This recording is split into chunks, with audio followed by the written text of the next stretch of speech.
할렐루야. 10월 13일 화요일 새벽 예배 오신 여러분들 주님의 이름으로 환영합니다. 이 시간 저희에게 주신 하나님의 말씀은 예레미야서 5장 20절에서 31절까지 말씀입니다. 예레미야서 5장 20절에서 31절까지 말씀입니다. 우리 함께 읽도록 하겠습니다. 너는 이를 야곱 집에 선포하며 유다에 공포하여 이르기를 어리석고 지각이 없으며 눈이 있어도 보지 못하며 귀가 있어도 듣지 못하는 백성이여 이를 들을지어다. 여호와의 말씀이니라. 너희가 나를 두려워하지 아니하느냐? 내 앞에서 떨지 아니하겠느냐? 내가 모래를 두어 바다의 한계를 삼되 그것으로 영원한 한계를 삼고 지나치지 못하게 하였으므로 파도가 거세게 이나 그것을 이기지 못하며 뛰노나 그것을 넘지 못하느니라. 그러나 너희 백성은 배반하며 반역하는 마음이 있어서 이미 배반하고 갔으며 또 너희 마음으로 우리에게 이른 비와 늦은 비를 때를 따라 주시며 우리를 위하여 추수 기한을 정하시는 우리 하나님 여호와를 경외하자 말하지도 아니하니 너희 허물이 이러한 일들을 물리쳤고 너희 죄가 너희로부터 좋은 것을 막았느니라. 내 백성 가운데 악인이 있어서 새 사냥꾼이 매복함같이 지키며 덫을 놓아 사람을 잡으며 새장에 새들이 가득한 같이 너희 집들에 속임이 가득하도다. 그러므로 너희가 번창하고 거부가 되어 살찌고 윤택하며 또 행위가 심히 악하여 자기 이익을 얻으려고 송사 곧 고아의 송사를 공정하게 하지 아니하며 빈민의 재판을 공정하게 판결하지 아니하니 내가 일들에 대하여 벌하지 아니하겠으며 내 마음이 이 같은 나라에 보복하지 아니하겠느냐? 여호와의 말씀이니라. 이 땅에 무섭고 놀라운 일이 있도다. 선지자들은 거짓을 예언하며 제사장들은 자기 권력으로 다스리며 내 백성은 그것을 좋게 여기니 마지막에는 너희가 어찌 하려느냐. 아멘. 오늘 본문은 하나님께서 이스라엘 백성을 매우 책망하시는 내용인데요. 하나님을 떠나 멋대로 살고 있는 이스라엘을 향한 하나님의 탄식과 안타까운 마음이 많이 느껴지는 그런 본문입니다. 우리 21절 말씀을 보면 이스라엘 백성을 가리켜서 이렇게 말씀하십니다. 어리석고 지각이 없고 눈은 있지만 볼 수 없는 사람, 그리고 귀가 있어도 듣지 못하는 사람들. 눈과 귀가 달려 있습니다. 겉모습은 멀쩡합니다. 하지만 그들은 볼 수 없고 들을 수 없는 장님이고 귀머거리입니다. 물론 육체적인 장애인이라는 이야기가 아닙니다. 영적으로 그렇다는 거죠. 영적으로 보지도 못하고 듣지도 못하는 그런 상태입니다. 그들이 왜 이런 모습이 되었을까요? 22절 그 이유를 설명하는데요. 너희가 나를 두려워하지 아니하느냐? 내 앞에서 떨지 아니하겠느냐? 그들이 어리석고 지각이 없고 보지도 못하고 듣지도 못하는 이유는 바로 그들이 하나님을 두려워하지 않아서였습니다.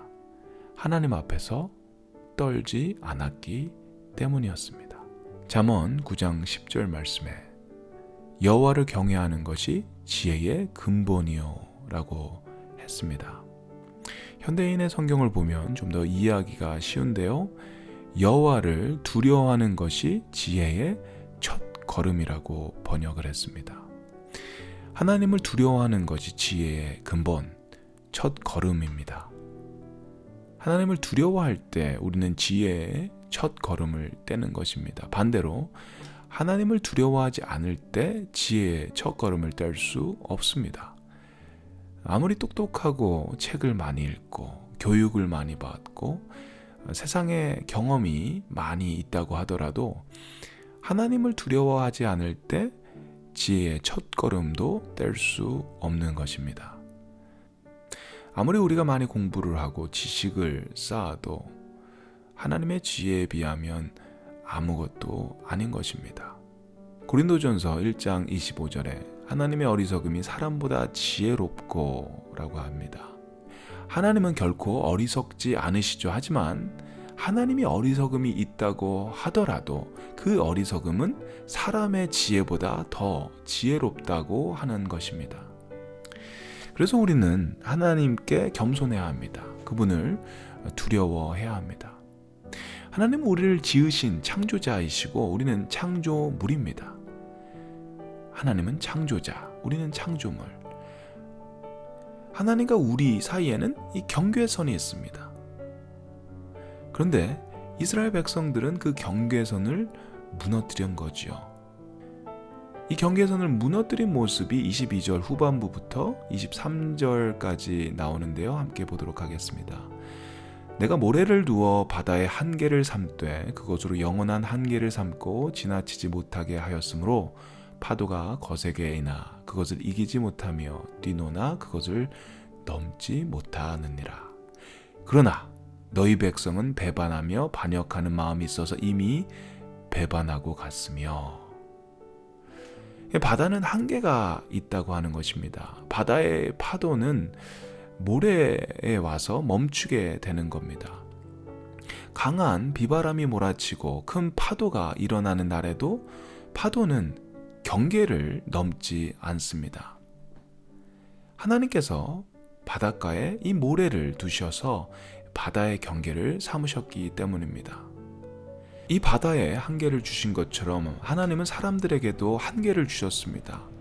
그 경계선을 정해주신 것입니다. 그런데 사람들은 하나님이 정해주신 그 경계선을 자꾸 넘어 들어옵니다. 그 경계선을 파괴합니다. 경계선 안에서 행복하게 살 수 있습니다. 그렇게 하나님께서 만드셨습니다. 우리의 창조주, 우리의 왕이신 하나님께서 우리를 다스릴 때, 그리고 우리는 그분의 그 다스림을 받을 때 우리는 최고로 행복한 삶을 살 수 있는 것입니다. 우리를 지으시고 우리에게 필요한 것들을 공급하시는 하나님을 우리가 섬기고 그분을 경외하고 그분을 두려워할 때, 그분의 경계선 안에 있을 때 우리는 안전하고 풍성한 삶을 살 수 있는 것입니다. 하지만 하나님께서 정하신 그 경계를 넘어서게 되면, 그 경계를 파괴하게 되면 관계들이 파괴됩니다. 하나님의 관계가 파괴되는 것뿐만 아니라 사람들과의 관계도 파괴가 되게 됩니다. 경계선이 무너지면 사람들은 악인으로 살 수밖에 없습니다. 자기가 원하든 원하지 않던 악한 일, 못된 일, 죄를 지으며 살 수밖에 없습니다. 자신이 하나님이 되는 것입니다. 그래서 자기의 유익, 자신의 이익을 위해서 사는 것이 인생의 최우선의 목적이 되는 것입니다. 자신의 유익이 우선이 될 때 덫을 놓아 사람을 잡고 사람들을 속이는 일을 합니다. 도와줘야 하는 불쌍한 고아들까지도 그들의 유익을 위한 착취의 대상이 되게 됩니다. 이 경계를 넘어설 때 이런 무섭고 놀라운 일들이 생기게 됩니다. 선지자, 예언자들도 예외가 없습니다. 그들이 경계를 넘어설 때 악한 사람이 되는 것입니다. 선지자가 거짓을 전하고 제사장이 그 직책을 이용해서 권력을 휘두릅니다. 하나님이 세우신 그 경계를 넘어선 순간 이 땅에는 재앙이 임하는 것입니다. 하나님이 만드신 경계, 이것을 우리가 기억하기를 원합니다. 하나님의 경계 안에 있을 때 우리는 안전할 수 있고요. 하나님의 경계 안에 있을 때 우리는 행복할 수 있습니다. 오늘 우리 삶에 이 경계를 다시 한번 살펴보기를 원합니다. 가정과 교회, 직장, 비즈니스, 사람들과의 관계 속에서 하나님께서 저희의 창조주 되시고 주인 되셨다라는 사실을 기억하면서 다시 한번 제대로 된 이 경계를 만들어 보기를 원합니다. 주님의 그 경계선 안에서 안전하고 행복하고 축복된 삶 사시기를 주님의 이름으로 축원드립니다. 우리 모두 함께 기도하고 예배 마치겠습니다. 좋으신 하나님 감사합니다. 오늘도 말씀 허락하심을 감사합니다. 오늘도 말씀을 보면서 하나님께서 저희 삶에 어떤 분이신지 다시 한번 기억하기를 원합니다. 하나님은 저희가 두려워해야 하는 분입니다. 하나님은 우리가 경외해야 하는 분이고요. 하나님 앞에 우리는 머리를 숙여야 되는 그런 존재임을 다시 한번 기억하게 하심을 감사합니다. 하나님 그렇습니다. 하나님이 세우신 그 경계들을 저희들이 다시 한번 보게 하시고 그 경계 안에서 온전한 행복, 온전한 안전함을 누릴 수 있는 저희 모두 되게 도와주시옵소서. 오늘도 그 경계선 안에 있는 것이 축복임을 알게 하시고 그 경계선 안에 있는 것이 우리의 행복임을 알 수 있게 하여 주시옵소서. 오늘도 감사드립니다. 예수님의 이름으로 기도합니다. 아멘.